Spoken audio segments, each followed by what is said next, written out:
সৃজনশীল যেগুলো আছে এগুলো করাবো। দেখো,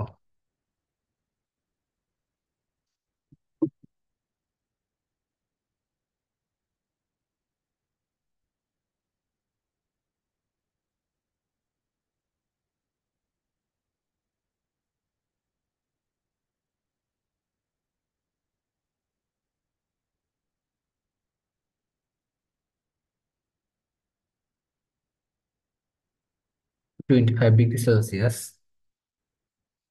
60 ml, 0.4 মোলারিটি এম এর দ্রবণ। আর 25 ডিগ্রি সেলসিয়াস, 40 ml, 0.2 মোলারিটি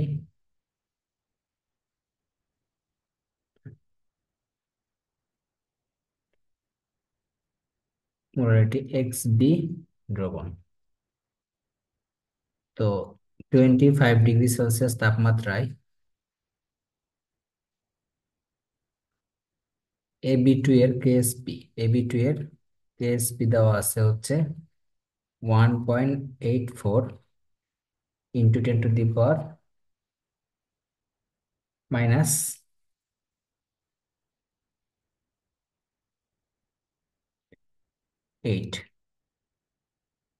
তো গ নাম্বারে বলা আছে যে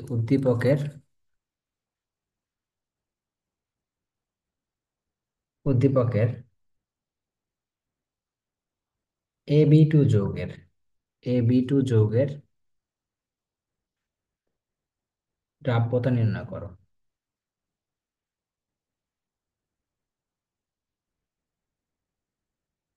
আর ঘ নাম্বারে বলা আছে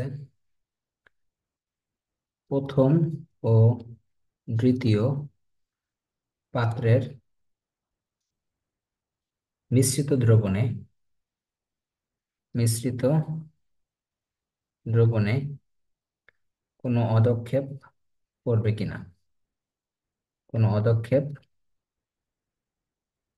পড়বে কিনা। ঠিক আছে, তাহলে আমাদের যৌগের দ্রাব্যতা নির্ণয় করতে হবে বলছে কার, এ বি টু। তাহলে এ বি টু এর কেএসপি দেওয়া আছে না, দ্রাব্যতা মানে আমরা কি বুঝবো, এস বের করব, এস এর মান। দ্রাব্যতা অথবা ঘনমাত্রা একই। ঠিক আছে,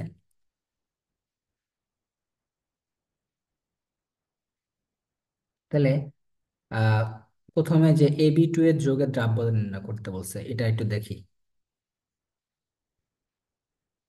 তাহলে আমাকে প্রথমে কি করতে হবে, এ বি টুটাকে ভাঙতে হবে। ভেঙে কি হবে, এ টু প্লাস আর বি মাইনাস। এ টু প্লাস কেন হইলো, কারণ এর যোজনী হচ্ছে 2, বি যোজনী হচ্ছে 1। তাহলে এ টু প্লাস মানে চার্জ কত হবে, এর 2 আর বির হবে 1। তাহলে একটা প্লাস একটা মাইনাস, কারণ এগুলো আয়নিক যৌগ। কি যৌগ, আয়নিক যৌগ অলওয়েজ একটা প্লাস হবে একটা মাইনাস হবে। তাহলে বি মাইনাস আর এ হচ্ছে 2 প্লাস। তাহলে বি কয়টা আছে বলো তো, 2টা আছে। তাহলে এখানে কি করতে হবে, 2 দিতে হবে, সমতা করতে হবে। তাহলে আমরা এটাকে এস ধরবো, এটাকে ধরবো এস, আর এটাকে 2s, তাই না। তাহলে আলটিমেটলি কি হবে, কে স্পিকাল টু কি হবে বলো তো, কে স্পিকাল টু এ টু প্লাস আর 2b মাইনাস। এই টুটা আবার কি হয়ে যাবে, বর্গ হয়ে যাবে না, ঘাত হয়ে যাবে। বর্গ বলতে ঘাত হবে আর কি।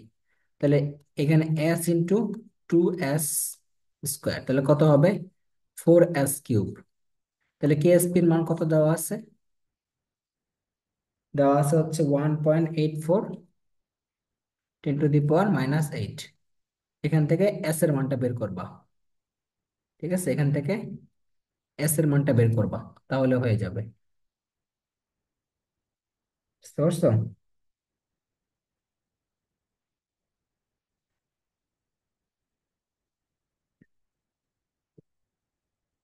তাহলে অদক্ষেপের অঙ্ক থেকে থাকবে, পদক্ষেপ এবং দ্রাব্যতা থাকে প্রতি বছরই থাকে। তাহলে খেয়াল করো যে দ্রাব্যতা কত বের হয়, একটু ক্যালকুলেশন করে দেখো।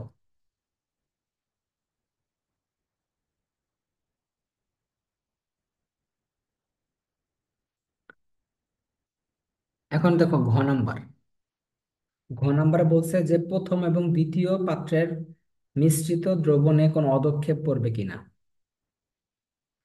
এখন অদক্ষেপ পড়বে কিনা কিভাবে বুঝবো?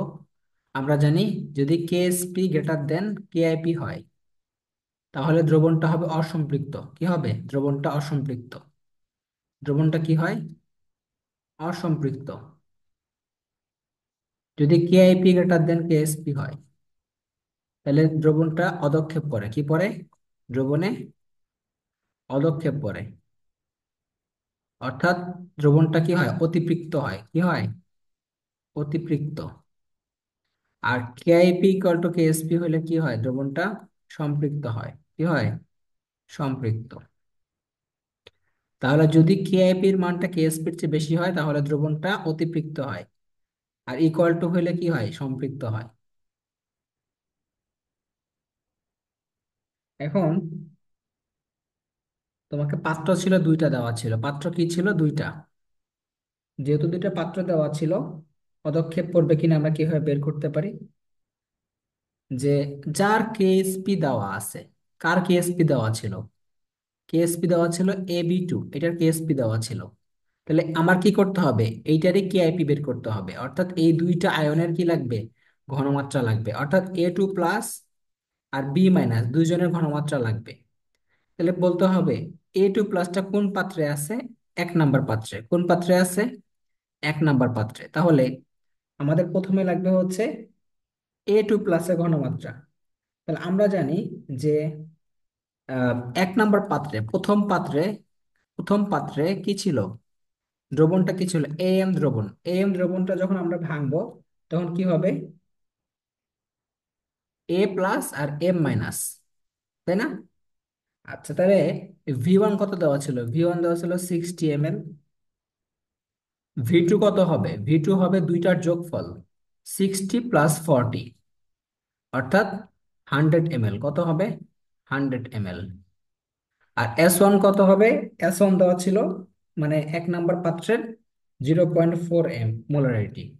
S2 কত হবে? S2 equal to what? তাহলে S2 কত হবে? V1S1 equal to V2S2। এখান থেকে আমরা S2টা বের করব। তাহলে S2টা কত আসে? 60 × 0.4/100। এখানে কত আসবে? 0.24 পোলারিটি, এটা আসবে।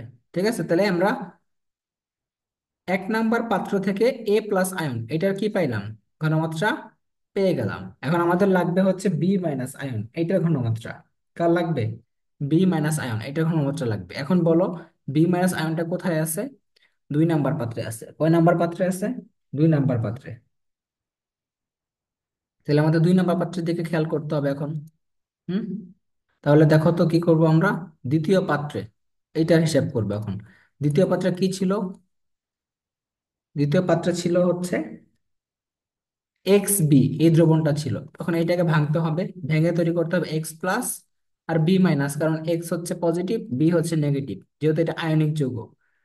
আচ্ছা, এগুলো কিন্তু সংকেত, যা এটা জাস্ট তোমার হচ্ছে অ্যালফাবেটিক্যালি সংকেত। এটা কিন্তু কোনো মৌল না, এটা কিন্তু প্রচলিত কোনো মৌল না। আচ্ছা, এখন দেখো আমাদের কি লাগবে? এই X+ একটা তো লাগবে না, লাগবে হচ্ছে এই যে এইটা লাগবে। তাহলে V1 কত? দ্বিতীয় পাত্রের ক্ষেত্রে V1 40 ml। V2 কিন্তু কি হবে? দুইটার যোগফল, অর্থাৎ 100 ml, আগের মতোই। অলওয়েজ পাত্রে দুইটার যোগফল হয়। V2টা S1 কত? 0.2। S2 কত? তাহলে S2 বের করো এখান থেকে। তাহলে 40 × 0.2/100 কত হয়?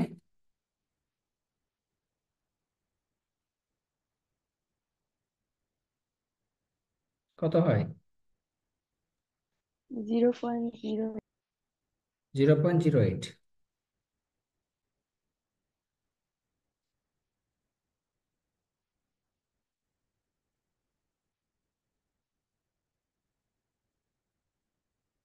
এখন তোমাকে কি করতে হবে? কেআইপি বের করতে হবে। কি বের করতে হবে? কেআইপি। তাহলে কেআইপি কার বের করতে হবে? AB2, এটার কেআইপি বের করতে হবে। এটাকে ভাঙতে হবে পরে A2+ আর B-। কেন A2+ হলো আমরা অলরেডি বলছি। আর B-, বি কয়টা আছে? দুইটা। তাহলে কে কে আই পি ইকুয়াল টু কি হবে?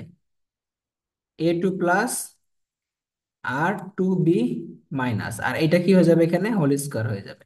ওকে। এখন মনে রাখতে হবে কেআইপির ক্ষেত্রে কখনো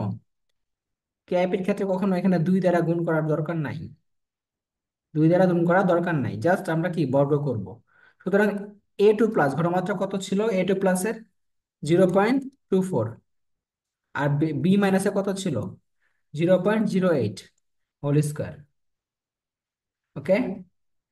এখানে 2 দ্বারা গুণ করার কোনো দরকার নাই, কারণ কি জানো, আমাদের সর্বোচ্চ ঘনমাত্রা আমরা বের করে ফেলছি। কেআইপির ক্ষেত্রে কখনো 2 দ্বারা গুণ করতে হয় না।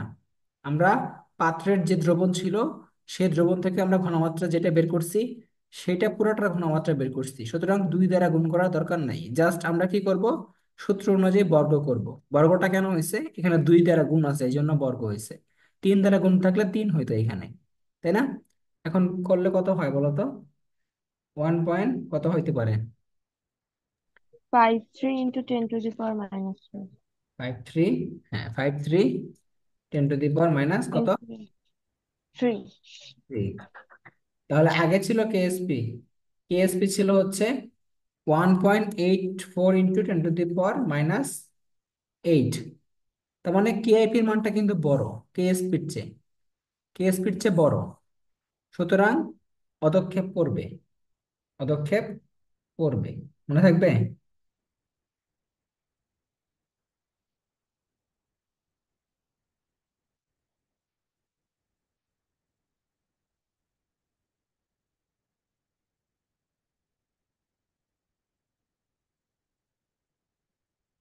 সুপ্রিয়া কি আসছো? জি ভাইয়া।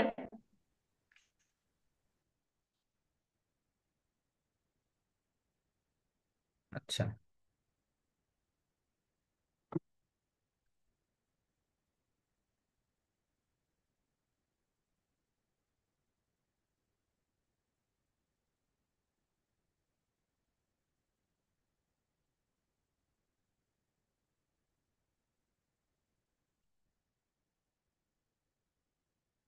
এখন দেখো,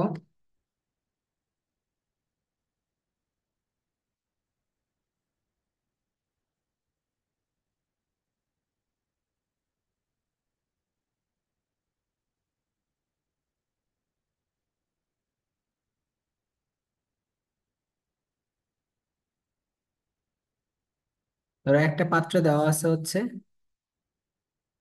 75 ml। এই কোশ্চেনটা অনেক কমন আর কি, এটা পারলে বাকিগুলো পারা যায় ইজিলি। মোলারিটি A3B2 দ্রবণ, পাত্র 1। এটা দিনাজপুর বোর্ডের একটা কোশ্চেন, 19 সাল না 18 সালে এরকম।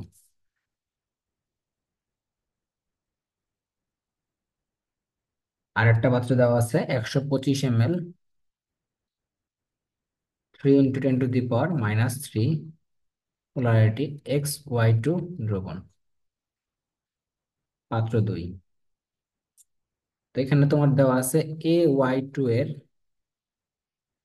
দ্রাব্যতা গুণফল, দ্রাব্যতা গুণফল 9.14 × 10⁻⁷। গ নাম্বারে বলা আছে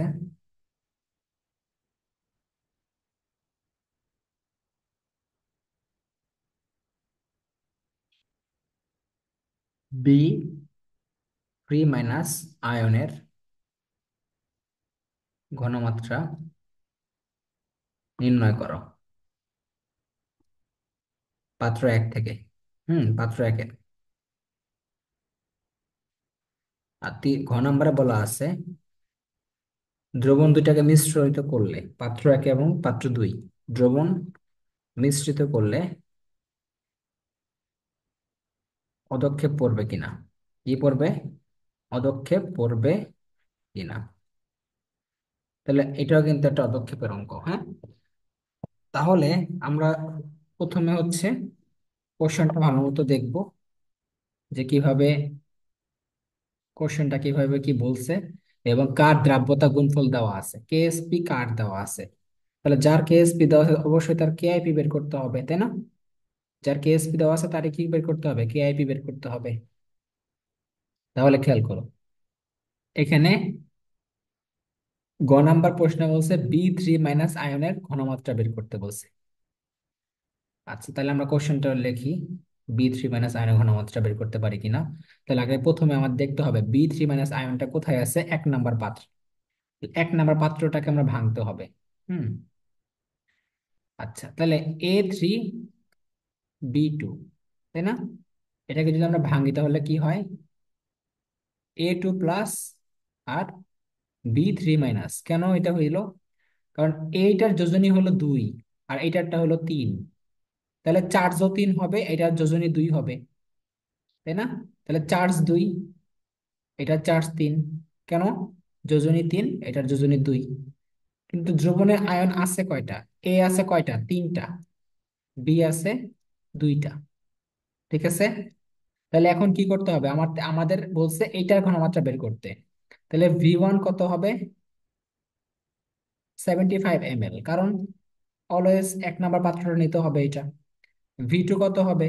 দুইটার যোগফল হবে, কারণ মিশ্রিত, মিশ্রিত করা হবে। মিশ্রিত করা হলে কি হবে, 75 প্লাস 125, তাহলে 200 ml। কত হবে? 200। S1 কত? S1 হচ্ছে 3.5 × 10⁻²। এখন খেয়াল করো, এখন খেয়াল করো, এইখানে 2 দ্বারা গুণ করতে হবে, কারণ কি? কারণ আয়ন কিন্তু 2টা আছে, আয়ন কি? 2টা। 2টা থাকলে 2 দ্বারা গুণ করতে হবে, 3টা থাকলে 3 দ্বারা গুণ করতে হবে। তাহলে এই যে ঘনমাত্রা, এটাকে 2 দ্বারা গুণ করতে হবে। কি করতে হবে?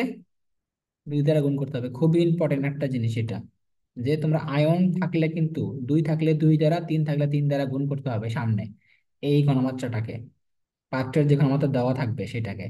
তাহলে S2 ইকাল টু হোয়াট? তাহলে কি হবে, V1S1 ইকাল টু V2S2। তাহলে এখান থেকে আমরা S2টা বের করে ফেলবো। করো দেখি কত হয়।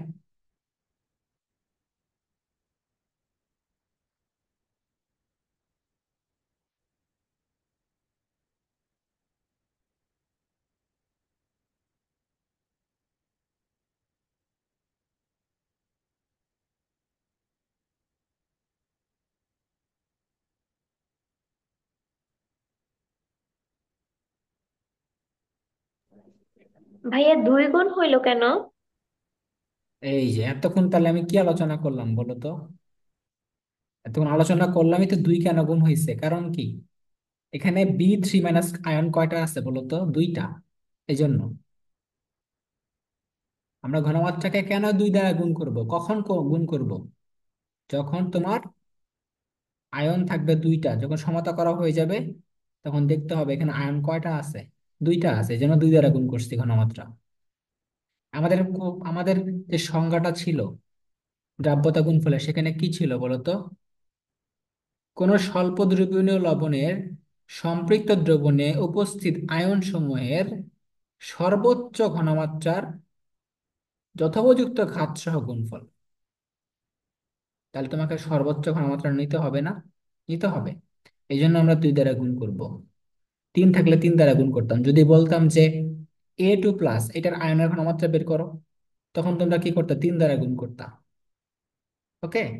আচ্ছা, তাহলে এখানে S2 কত হবে দেখো। যখন 0.02625। 0.02625, যখন বলি তখন ভালো মতো শুনবা যে কি বলতেছি, আর না শুনতে পাইলে বলবা যে হ্যাঁ, বুঝি নাই। ওকে। এখন দেখো, তোমাকে এখন বলছে ঘ নাম্বার কোশ্চেন, যে 2টা পাত্র মিশ্রিত করা হইলে অদক্ষেপ পড়বে কিনা। এখন অদক্ষেপ পড়বে কিনা তার জন্য আমাকে কি বের করতে হবে, কেআইপি। কি বের করতে হবে? কেআইপি। কেএসপি কিন্তু দেওয়া আছে, এখন মনে রাখবা যার কেএসপি দেওয়া আছে তারই কেআইপি বের করতে হয়। যার কেএসপি দেওয়া আছে তারই কি করতে হয়, কেআইপি বের করতে হয়। তাহলে কি কেএসপি দেওয়া ছিল কার, A Y2, এটার কেএসপি দেওয়া ছিল, তাই না? এখন আমাদের কি কি আয়ন লাগবে, এ এবং ওয়াই, দুইজন আয়নের ঘনমাত্রা লাগবে। কারণ কেআইপি বের করতে হলে কি, কেআইপি মানে কি, তোমাকে A y2 ভাঙলে কি হয় বলো তো? A2 প্লাস আর ওয়াই মাইনাস, ওয়াই কয়টা আছে? দুইটা। তাহলে কেআইপি মানে কি?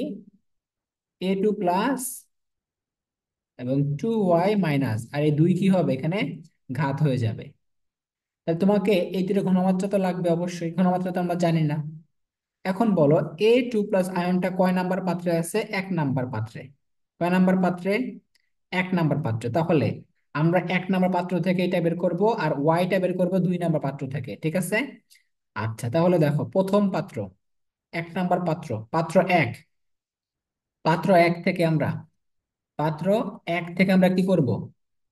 এই আয়নটা ছিল A3B2, এটাকে ভাঙতে হবে ফার্স্টে।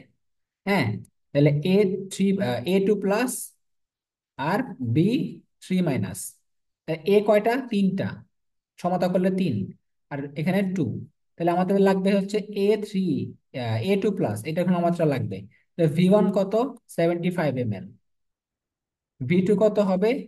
দুইটার যোগফল, মিশ্রিত যেহেতু, সুতরাং দুইটার যোগফল, দুইটার যোগফল, 200 ml।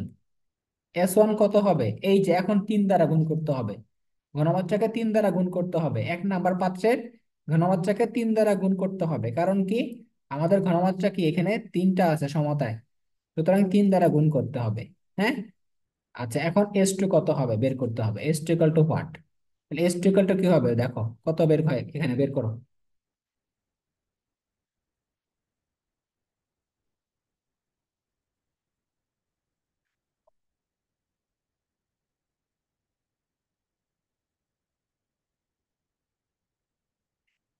S2 কত হয় একটু খেয়াল কর, বলো।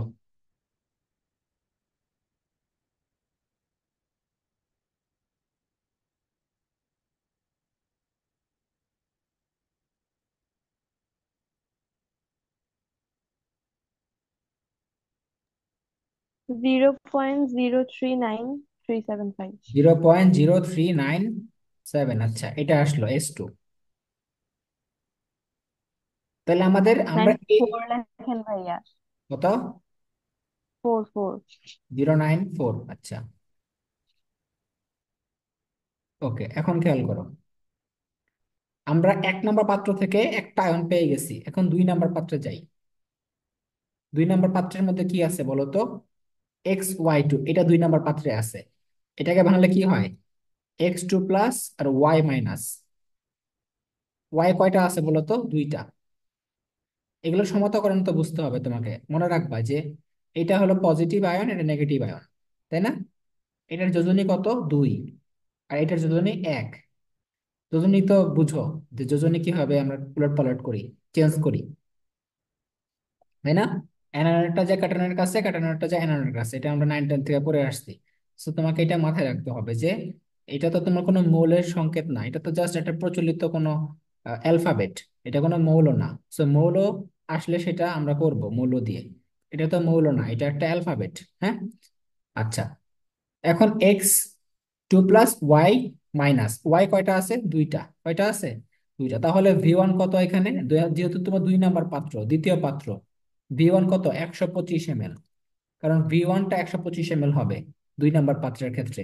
V2 কত হবে? দুইটার যোগফল, যেহেতু মিশ্রিত, সুতরাং 125 প্লাস 75 মানে 200 ml, মানে আগের মতো 200 ml। S1 কত হবে? আমাদের কি লাগবে? আমাদের লাগবে ওয়াই মাইনাসের ঘনমাত্রা। কার লাগবে? ওয়াই মাইনাস, এটা ঘনমাত্রা লাগবে। সো এটাকে কি করতে হবে? 2 দ্বারা গুণ করতে হবে, 2 into 3 into 10 to the power minus 3। তাহলে কত হয় হিসাব করো, S2 equal to what? S2 বের করতে হবে। এখানে 2 দ্বারা কেন গুণ করছি? কারণ ওয়াই মাইনাস আয়নটা দুইটা আছে, এই জন্য।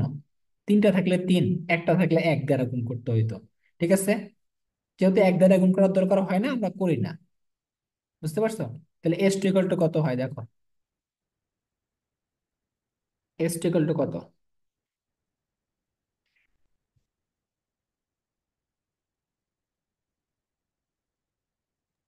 3.75 into 10 to the power minus 3. 3.7 5 into the পাওয়ার -3. -3। ধরো তো, আমি একটু করি।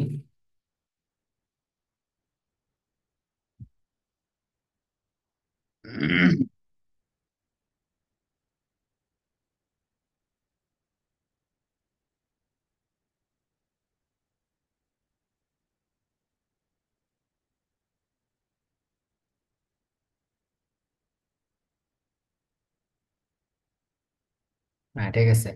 আচ্ছা, তাহলে এটা বের হয়েছে, হ্যাঁ। এখন আমাদের কি বের করতে হবে? কেআইপি। তাহলে কেআইপি কিন্তু আমরা অলরেডি সূত্রের মধ্যে বলে দিছিলাম। কেআইপি কি? কার বের করতে হবে? কার বের করতে হবে কেআইপি? এই ছিল কোনটা জানি, A/2, তাই না? A/2, এটা কেআইপি বের করতে হবে। তাহলে A2 প্লাস আর ওয়াই মাইনাস, এখন এখানে 2 দ্বারা গুণ করে রাখবো আর এখানে 2 দিব, তাই না? এখন দেখো, কেআইপির ক্ষেত্রে কিন্তু কখনো এখানে 2 দ্বারা গুণ করার দরকার হয় না। কারণ কি? আমরা অলরেডি 2 দ্বারা গুণ করে আনছি। আমরা যখন আমাদের এটা বের করছি একটু আগে, ওয়াই এর 2 দ্বারা গুণ করছিলাম না? সুতরাং এখানে 2 দ্বারা গুণ করার কোনো দরকার নাই। 2 দ্বারা গুণ করলে ভুল হবে। সুতরাং দুইটা বাদ এখান থেকে। ঠিক আছে। আচ্ছা, তাহলে A2 প্লাস এরটা কত ছিল, এটা গুণ করে বর্গ করে দাও। ঠিক আছে। উত্তর এইটা। তো এখন যদি মান বেশি হয়, কেআইপি এর মান কত আসে দেখো।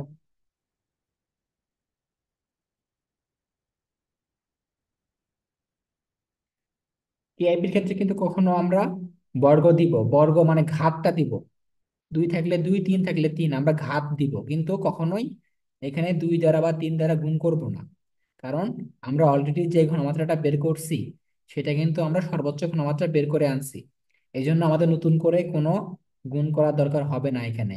শুধুমাত্র সূত্রের যে বর্গটা আছে বা ঘাতটা আছে, সেটা করব। হুম।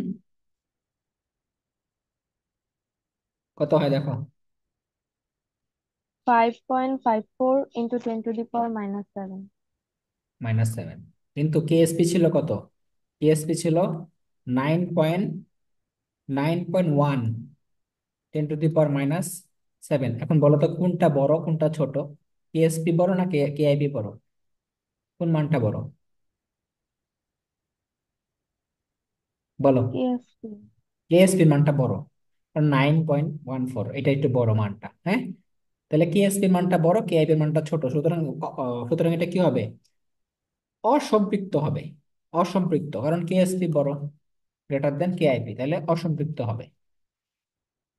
মনে থাকবে? আচ্ছা, এখন দেখো,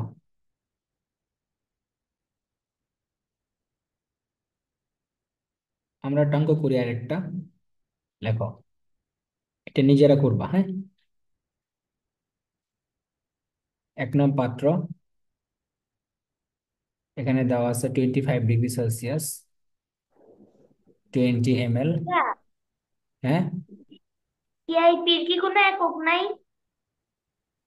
টিএসপি ক্যাবের একক থাকে না। ও আচ্ছা। আর আই ছোট হাতের না বড় হাতের টিআইপির? ছোট হাতের। আইপি দুইটাই ছোট হাতের।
লেখো, গ নাম্বার কোশ্চেন।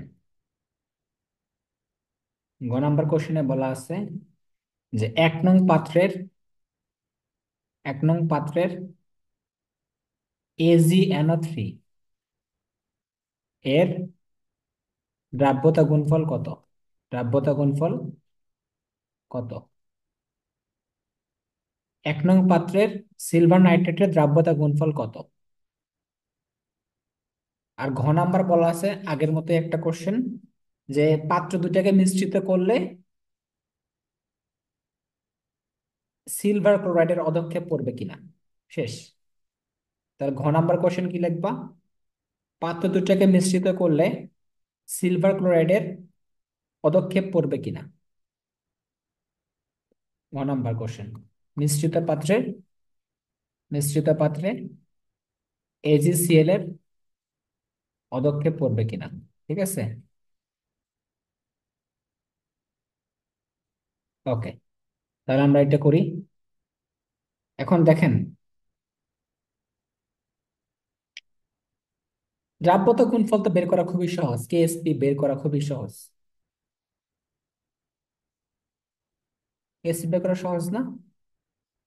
KSP মানে এই যে AgNO3, এটা KSP বের করতে বলছে।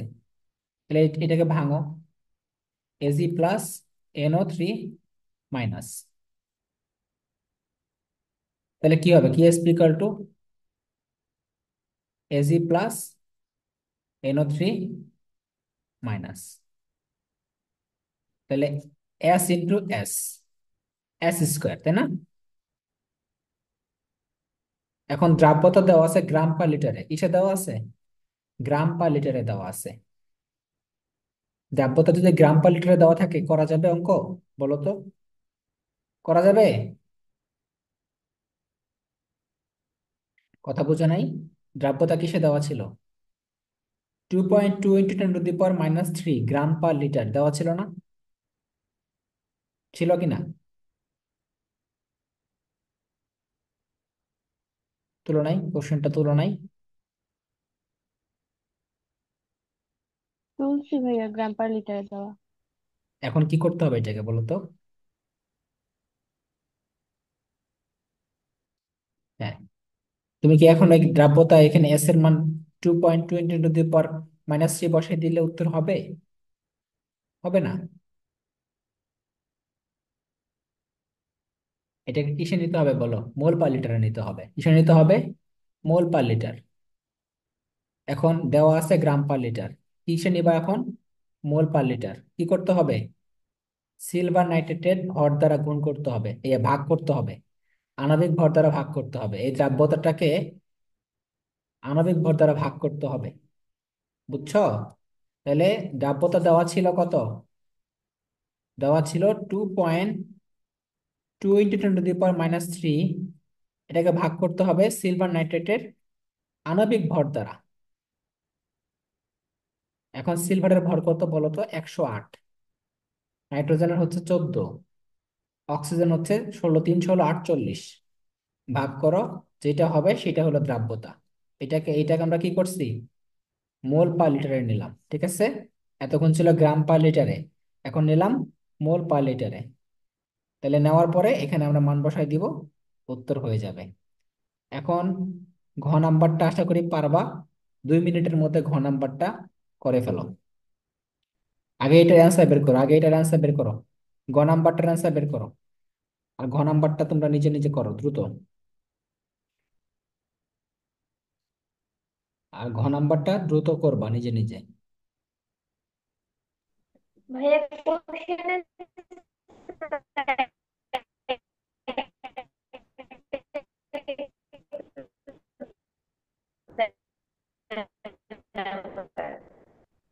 বুঝি নাই, চ্যাট ওইটা বক্সে। দেখে দেখে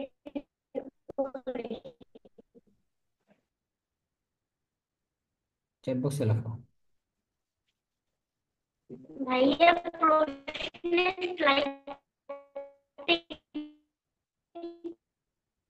দেন।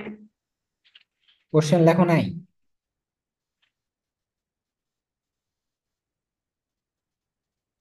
আগের স্লাইডে কি কোশ্চেনটা লেখো নাই?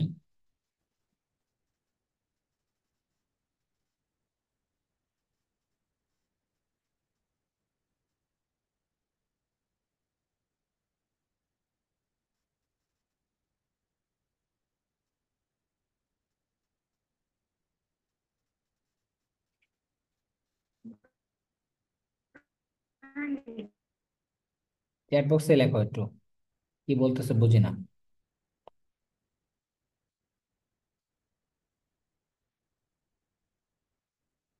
কথা আটকে আটকে আসতেছে তো ওই জন্য আর কি, তোমাদের কথা আসতেছে না।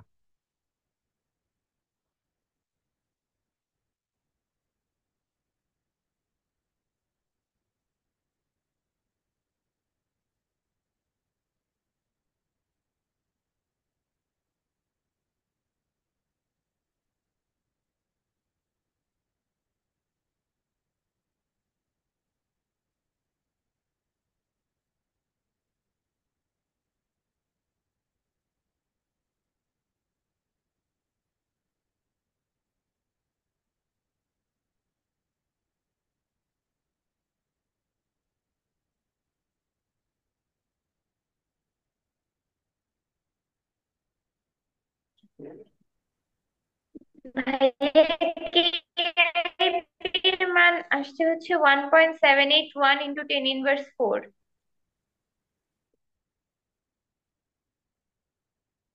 কেআইপি মান আসছে, এটা কেআইপি কত আসছে? 781 1.781 10 ইনভার্স ইন্টু 10 ইনভার্স 4। 4, এটা আসছে কেআইপি।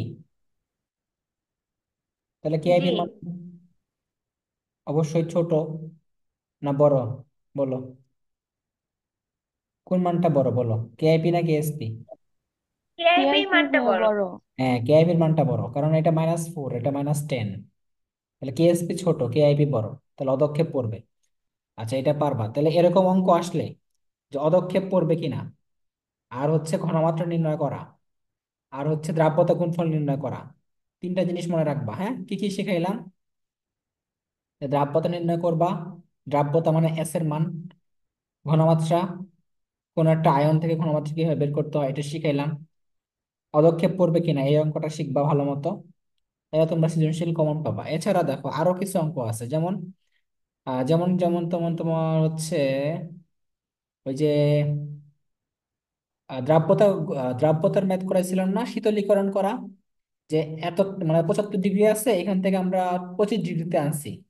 হ্যাঁ, তাপমাত্রায় আনছি, এখানে শীতলীকরণ করলে কি পড়বে?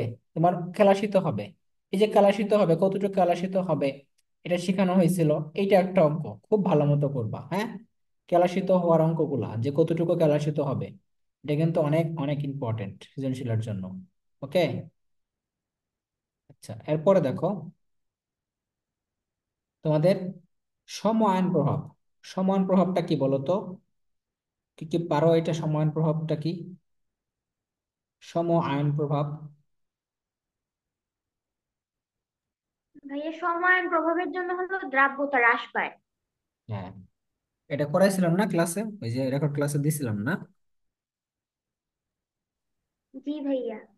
সম আয়ন প্রভাব, এটা মানে হচ্ছে একই আয়ন, কি আয়ন? একই আয়ন। ধরো আহ সিলভার নাইট্রেট, এটা হলে কি হয় বলো তো? সিলভার প্লাস আর নাইট্রেট মাইনাস, আর সিলভার ক্লোরাইড, এটা থেকে উৎপন্ন হয় সিলভার প্লাস ক্লোরাইড মাইনাস। এখন যখন দুইটা জিনিস একসাথে দেওয়া হয়েছে, দুইটা যৌগ একই দ্রবণে আছে, তাহলে এখানে একটা কমন আয়ন আছে। কমন আয়নটা কই? এই Ag প্লাস, এটা হচ্ছে একটা কমন আয়ন, দুইটা যৌগ থেকে একই আয়ন আসছে। তো যখন কমন আয়ন উৎপন্ন হবে, তখন কি উৎপাদ বেড়ে যাবে, একই আয়নের উৎপাদ বেড়ে যাবে। উৎপাদ বাড়বে তার মানে, যখন আমরা লা সাথে লের নীতিটা করছিলাম, সেখানে কি দেখছিলাম যে উৎপাদ বেড়ে গেলে কি বিক্রিয়া কোন দিকে যাবে? পশ্চাৎমুখী হবে, অর্থাৎ বিক্রিয়া বাম দিকে সরে যাবে। তখন বিক্রিয়া উৎপাদটা ভাঙতে শুরু করবে, তখন বিক্রিয়া চলে যাবে বাম দিকে। ঠিক আছে? বাম দিকে যাওয়া মানে কি? দ্রাব্যতা হ্রাস পাওয়া। ঠিক আছে? তাহলে সম আয়ন মানে কি? সম আয়ন মানে হচ্ছে একই আয়ন উৎপন্ন হওয়া, তাই না? দ্রবণে একই আয়ন উৎপন্ন হওয়া। সম আয়নের ফলে কি হয়? ফলে দ্রাব্যতা হ্রাস পায়, কারণ লা সাতলিয়ারের নীতি অনুযায়ী আমরা কি জানি বলতো? নীতি অনুযায়ী আমরা এটা জানতে পারি যে যখন উৎপাদ বেড়ে যাবে তখন বিক্রিয়ক কি বাড়তে থাকবে, অর্থাৎ বিক্রিয়া পশ্চাৎমুখী হবে। উৎপাদটা ভাঙতে থাকবে, বিক্রিয়ক বাড়তে থাকবে। বুঝতে পারছো? আচ্ছা, তাহলে এইটা আমরা দেখলাম যে সময়ের কারণে কি হয়, দ্রাব্যতা হ্রাস পায়। একটা সময়ের অঙ্ক করাই।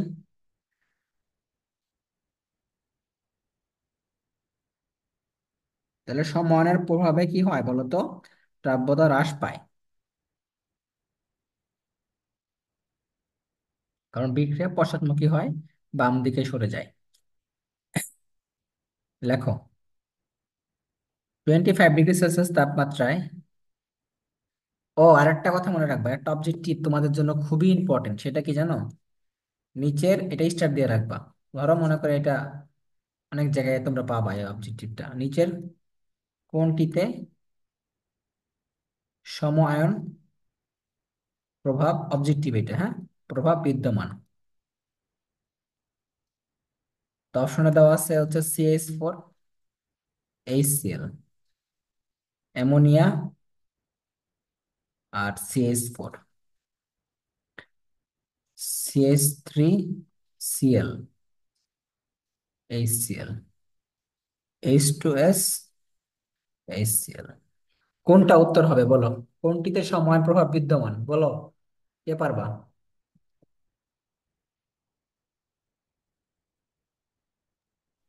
ভাইয়া সময়, CH3Cl HCl। এটাতে না? হ্যাঁ। Very good. কেন এটা উত্তর হলো, এটা বলবা? ওই যে ভাইয়া chlorine chlorine common, Cl minus ion সমান। কেন এখানে কমন নাই? এখানে তো হাইড্রোজেন হাইড্রোজেন কমন আছে। না, এটা হবে না। এটাতে কমন নাই, এই যে হাইড্রোজেন হাইড্রোজেন কমন। না, Cl মাইনাস। এটা তো তো হয়, এই যে হাইড্রোজেন কমন হাইড্রোজেন কমন। কেন এটা চোখ দিয়ে দেখতেছো না? এটাও তো হয়, এটাও তো হয়। লাস্টেরটা হয় না, দেখো তো, হাইড্রোজেন হাইড্রোজেন হয় না। হুম, কেন শুধু এটাই মনে হলো?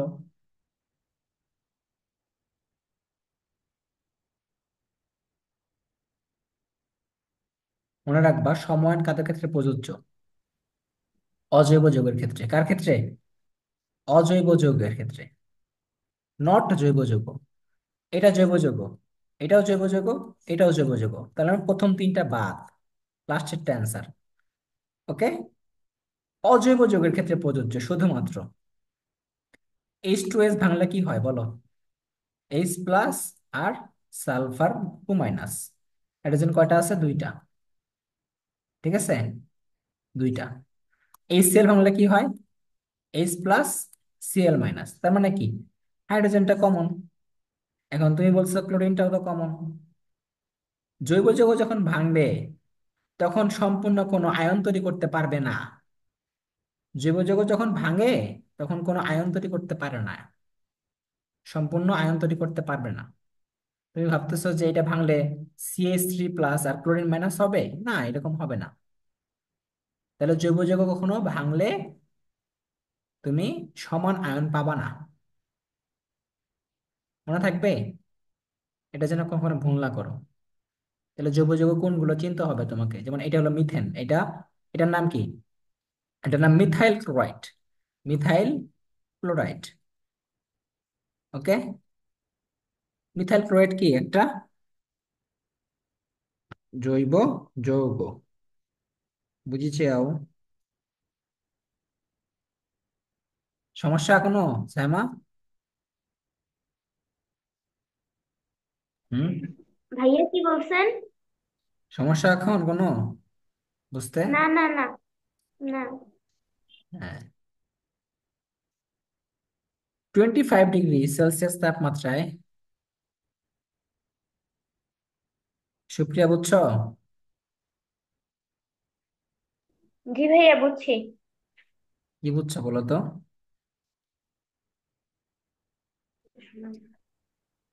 এটা হচ্ছে ভাই সমান শুধু অজৈব যৌগের ক্ষেত্রে হয়। হুম, অজৈব যৌগের ক্ষেত্রে হয় তাই না? জৈব যৌগের ক্ষেত্রে কেন হয় না বলো তো?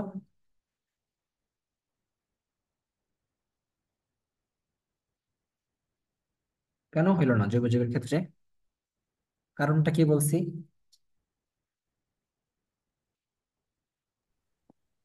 ভাই এইটা পারবো না।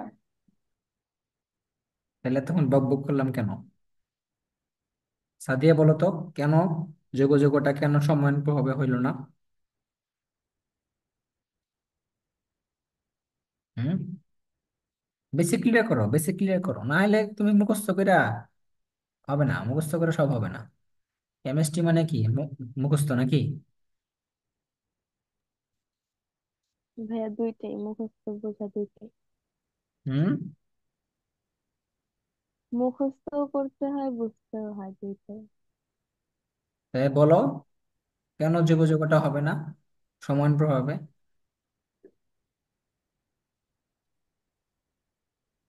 আয়নিকের জন্য হুম, ভুলে গেছি। হ্যাঁ বলো, জৈব যৌগ কি হবে না, আয়নিত হবে না, আয়নিত হবে? হ্যাঁ, না, জৈব যৌগ কি আয়নিত হবে? তাহলে বলো না কেন জৈব যৌগ আয়নিত বলছি হবে? তো। হ্যাঁ, বলো যে হবে না, জৈব যৌগ আয়নিত হবে না। এটা কি ক্যাটায়ন তৈরি করবে, অ্যানায়ন তৈরি করবে? করবে না। তাহলে কিভাবে হবে সমান প্রভাবটা বলো? হ্যাঁ, এই জিনিসটা বুঝো না কেন তোমরা? এই জিনিসটা কবে বুঝবা? সমান প্রভাবটা কবে বুঝবা?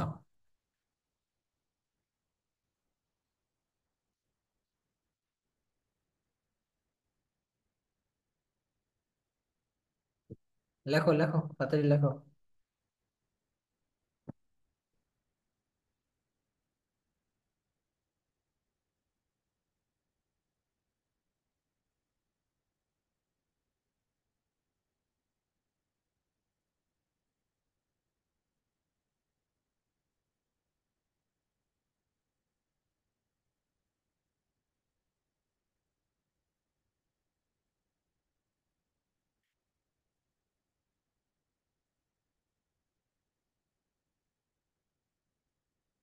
এই সুপ্রিয়া রেজাল্ট দিছে না আজকে?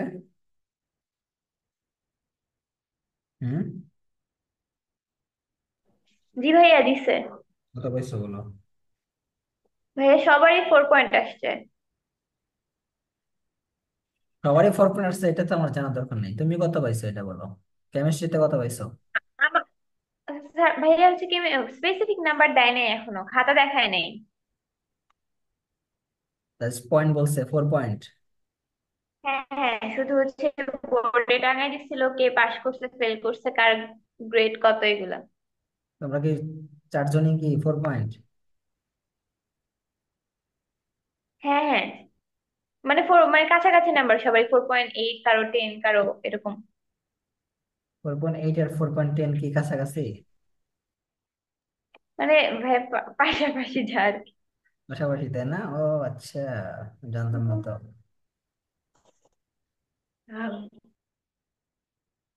সাইমা কত?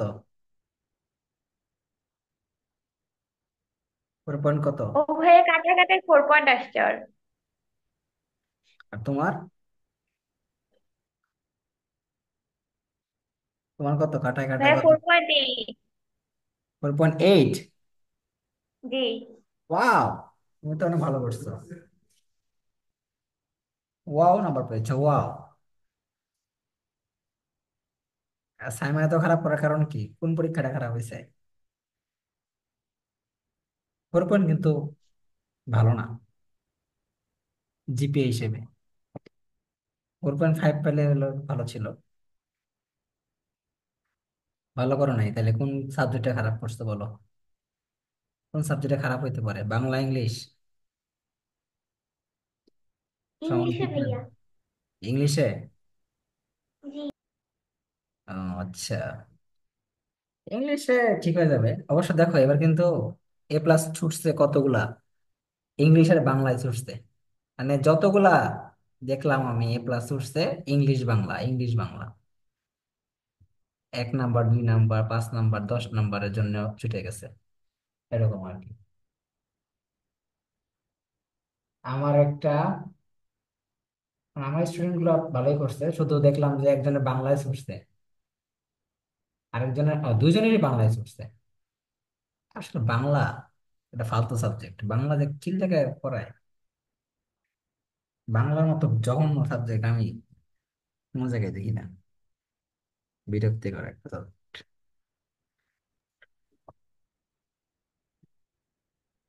আমার এগুলো জানি না কি লাভ, এই গদ্য পদ্য হ্যান ত্যান, লাভটা কি? সাহিত্য কইরা আমার কি লাভ?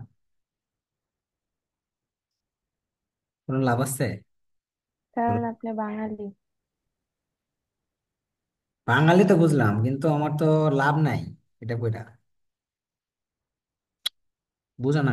তো লাভের কোনো বিষয় না এটা, যে আমি ভবিষ্যতে কিছু করবো গদ্য পদ্য কইরা। যার মন চায় সে পড়বো, আর্টসে পড়বো, কমার্সে পড়বো, ওরা পড়বো, ওরা তো সাহিত্যিক হবে।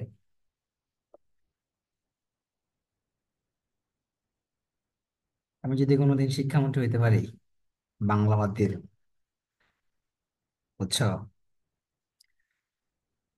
বাংলা সাবজেক্ট বাদ। এই দেখো, এটা গ নাম্বারটা করো। A2+ আর B-, দ্রবণের ঘনমাত্রাটা খুব সুন্দর মতো বের করো, কিভাবে করবা? তো AB2, এটাকে ভাঙলে কি হয় বলো তো? A2+ আর B-। বি কয়টা আছে দ্রবণে? দুইটা, দুই দিলাম। এখন আমাকে বলছে A2+, এটার কি বের করতে বলছে? ঘনমাত্রা বের করতে বলছে।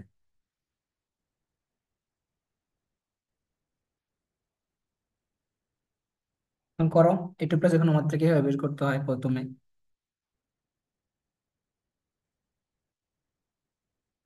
তাহলে K= কি হবে বলো? A2+ আর 2B-। এখন কি টু, এটা এখানে কি স্কোয়ার হয়ে যাবে, তাহলে S × 2S², তাহলে 4S³। তাহলে এখান থেকে কি বের করবা? এখানে এস এর মানটা বের করবা। কেএসপি তো দেওয়াই আছে, কেএসপি দেওয়া আছে না, কেএসপি দেওয়া, তো কেএসপি নিয়ে আমার টেনশন নাই।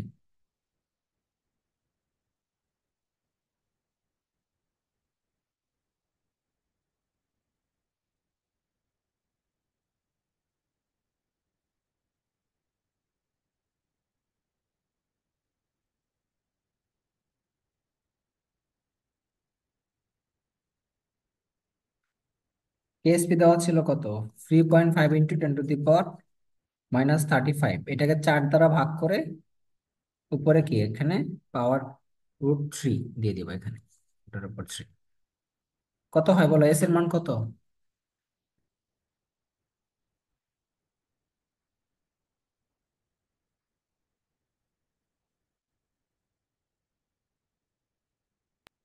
এস এর ভাইয়া মান 2.06, 10⁻12।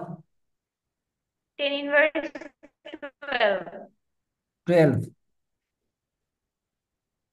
হ্যাঁ। এখন এটা এস, এটা কিন্তু শুধু কার বের হয়েছে? A2+ এরটা বের হয়েছে। এখন এটাকে 2 দ্বারা গুণ করতে হবে, তাহলে B- এরটা বের হবে। তাহলে B- এরটা বের করতে কি করতে হবে? 2 দ্বারা গুণ করতে হবে এই মানটাকে, তাহলে B- এর ঘনমাত্রা বের হয়ে যাবে। এই জন্য সমতাকরণটা ইম্পর্টেন্ট এসব। ওকে, তা ঘ নাম্বার কি বলছিল বলো তো? ঘ নাম্বার বলছিল যে 0.1 মোলারিটি ACl2 দ্রবণে AB2 এর দ্রাব্যতা পরিবর্তন হবে কিনা। আচ্ছা, তাহলে আমরা অলরেডি AB2, এখান থেকে আমরা ঘনমাত্রা কত বের করছি? এস এর মানটা বের করছিলাম 2.12 × 10⁻⁻12, এরকম কিছু একটা বের করছিলাম, অথবা 0.2 না কি বের করছিলাম একটু আগে। হ্যাঁ, এটা বের করছিলাম এস এর মান। ওকে, এটা আমরা বের করছি। এখন আমাদের ই যোগ করা হয়েছে, ACl,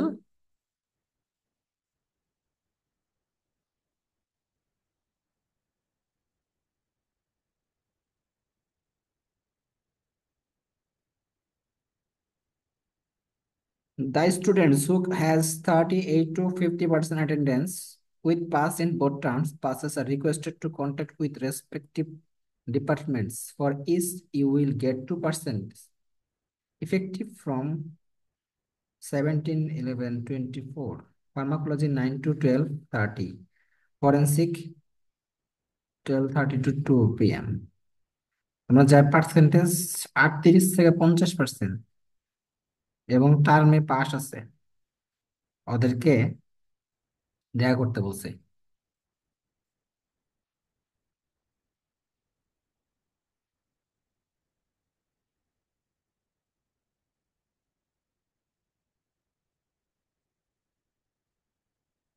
ওদেরকে একটু দেখা করতে বলছে স্যারে।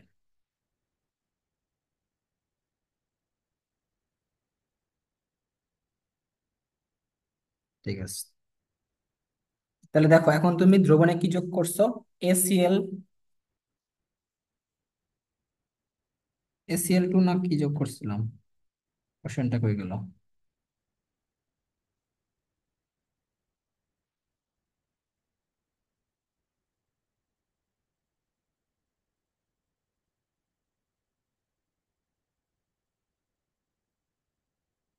হুম, তাহলে আমরা এসিএল টু যোগ করছিলাম। এসিএল টু মানে কি?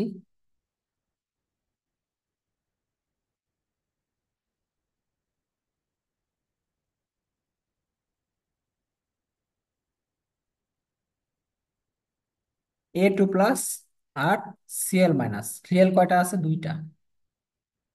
ওকে, তাহলে আমাদের এখানে কমন আয়ন কোনটা? কমন আয়ন হচ্ছে এ। এই যে A2+ আর B- এখানে, তাহলে A2+টা হচ্ছে কমন আয়ন। কি আয়ন? Common ion. ওকে, আচ্ছা এখন KSP= কি হবে? KSP=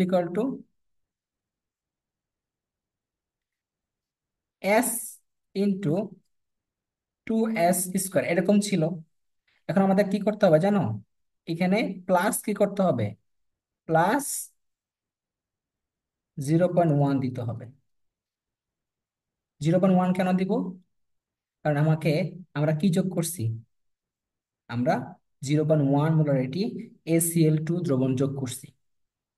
এখন যখন 0.1 যোগ করা হয়ে গেছে, তখন এই এস এর মানটা আর নেওয়া লাগবে না। কেন নেওয়া লাগবে না? এই মানটা অনেক ছোট। তোমার কাছে ধরো 1 লাখ টাকা আছে, তুমি এখান থেকে 100 টাকা করে দিয়ে দিলা, তোমার কি কোনো লস আছে? লস নাই, ওই আগের মতোই থাকবে টাকা। এই এস এর মানটা অনেক কম, এই দ্রাব্যতার মানটা অনেক নগণ্য, যার কারণে এই 0.1 এর সাথে এটার যোগ করা মানায় না। এই জন্য আমরা কি করবো? 0.1 রাখবো আর এটা বাদ দিয়ে দিব, ইন্টু 2S²। এখন এখান থেকে এস এর মান বের করতে হবে। বের করো।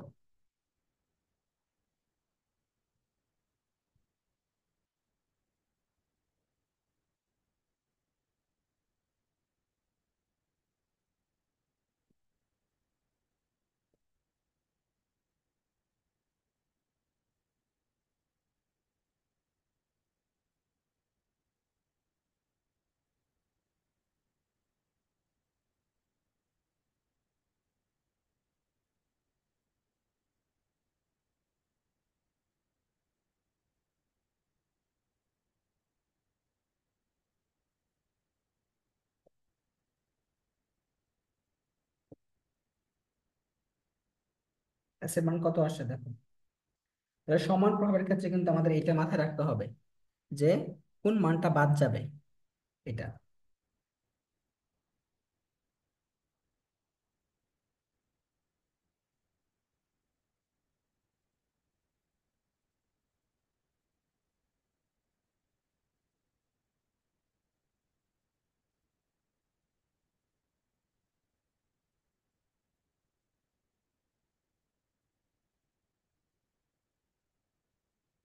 বলো তো, এখানে এস এর মানটা কত আসে?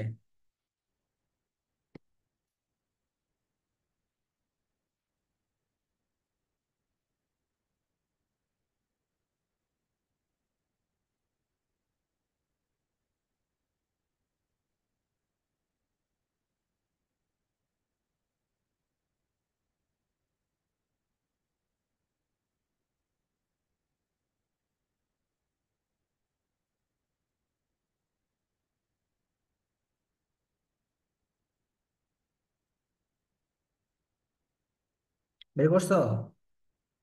কি বললাম? আচ্ছা, বুঝো নাই নাকি? বলো তো, বুঝো নাই?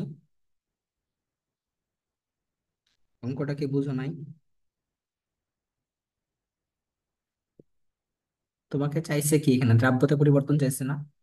আমরা কিন্তু অলরেডি AB2 এর দ্রাব্যতা বের করে ফেলছি আগেই। আমাকে এখন কি বের করতে হবে? যখন SCl2 যোগ করছো তারপরে দ্রাব্যতাটা বের করতে হবে।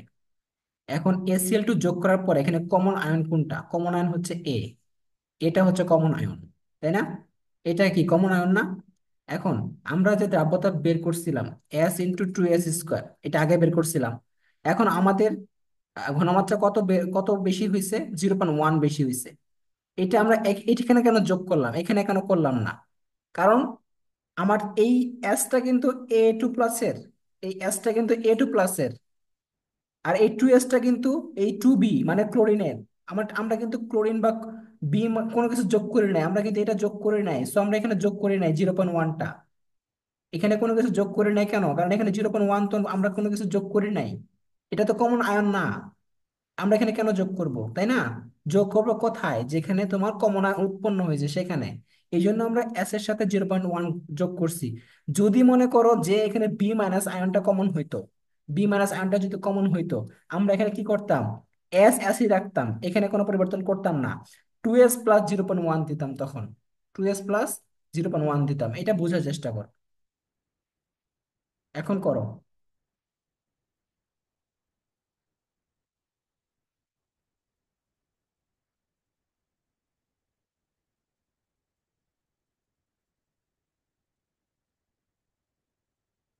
কত হয়েছে বলো?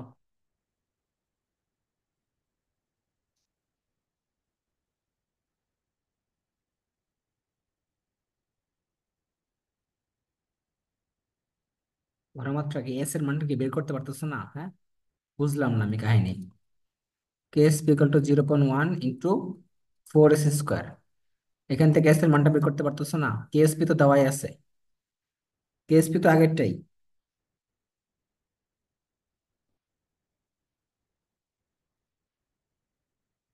বাই 4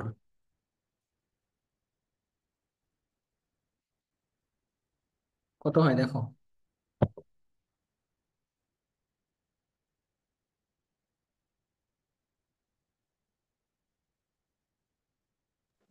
ভাইয়া 9.35 10⁻⁸ কত? ইন্টু 10⁻18। 18। দ্রাব্যতা হ্রাস পাইছে না? আগে ছিল 2.02 × 10⁻12, আর এখন হয়েছে এইটা। হ্রাস পাইছে না? হ্রাস পাইছে। হুম। আচ্ছা, দেখি এইরকম আরেকটা অঙ্ক না করাইলে হয়তো ঝামেলা হয়ে যাবে। এটা বোর্ড কোশ্চেন করাই দাঁড়াও।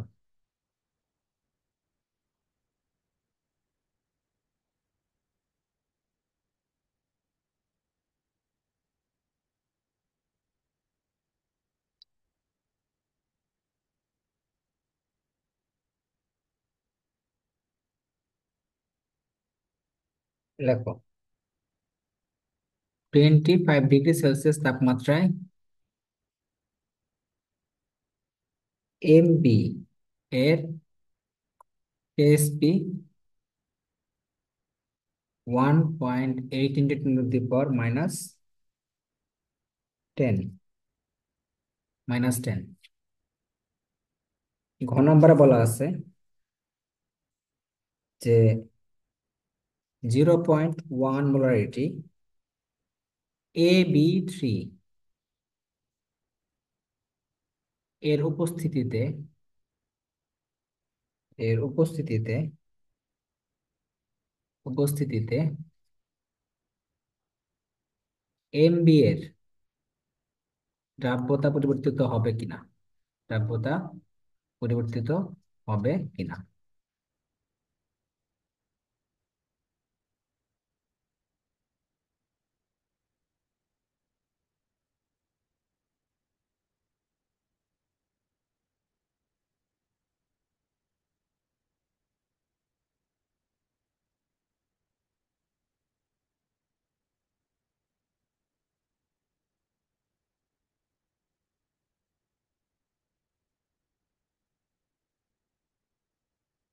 দেখো তোমরা ফার্স্টে কি করবা, এই এমবি এর দ্রাব্যতা বের করবা। এমবি কে ভাঙলে কি হয়, এমবি মানে কি megabyte, M plus B minus, তাহলে কি কে স্পিকারটা কি হবে এস স্কোয়ার, তাই না? তাহলে এখন এস এর মানটা বের করো, কেএসপি তে দেওয়াই আছে, কেএসপি তে দেওয়াই আছে।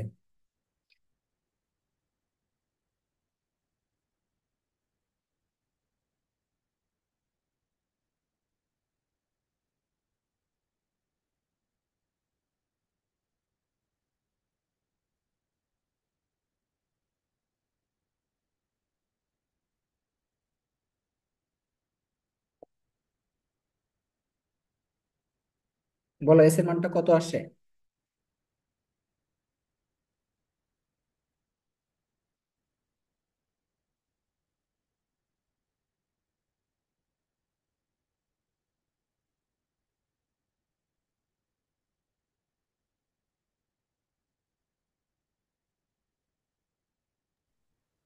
ভাইয়া 13.41।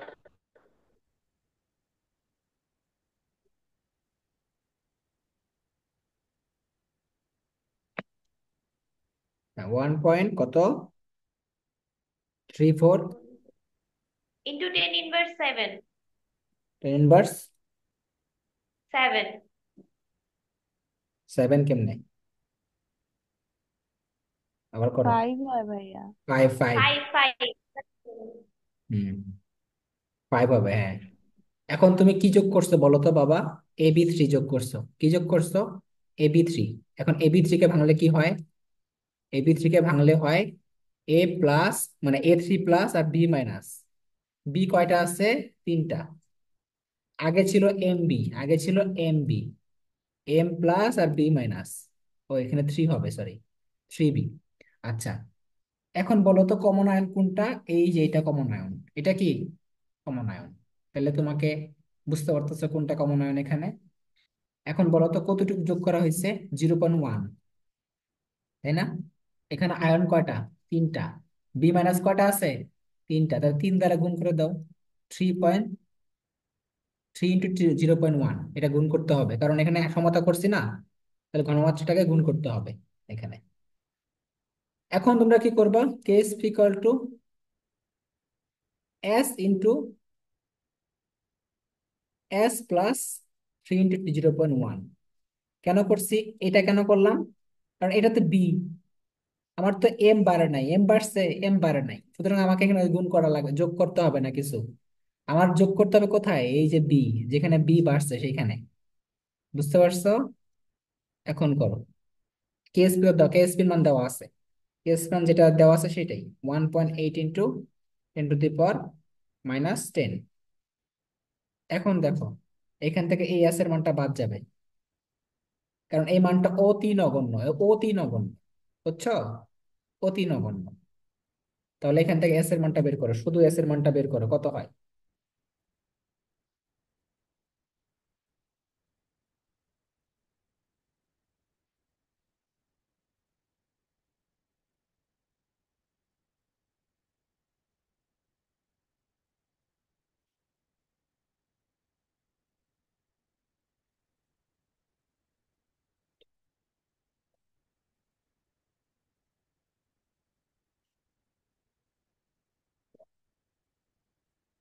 কত আসে বলো তো,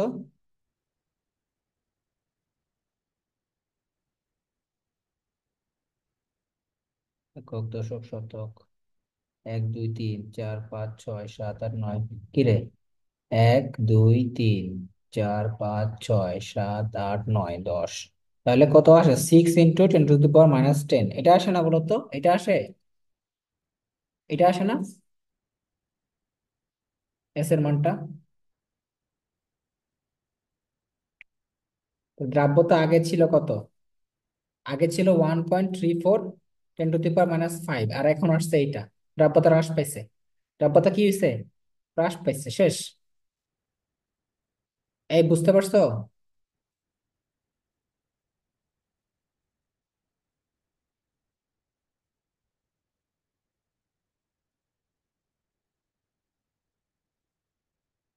এই বুঝো নাই, না বুঝলে বলো আমাকে এখন। এখনই বলো, কোথায় বুঝবে না বলো। বুঝছি ভাইয়া। সাদিয়া বুঝছো?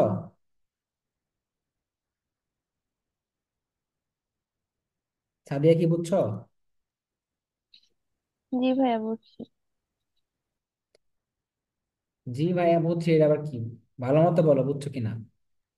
বুঝছি।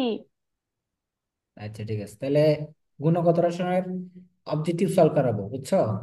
অবজেক্টিভ সলভ করার জন্য বইয়ের অবজেক্টিভ সলভ করাবো মূলত হাজারি স্যারের, আর বাইরে থেকে কিছু করাবো।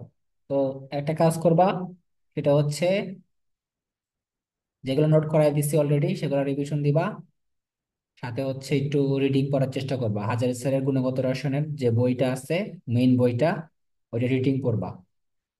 রিডিং না পড়লে অবজেক্টিভ সলভ করে কখনোই সম্ভব না, রিডিং পড়তে হবে।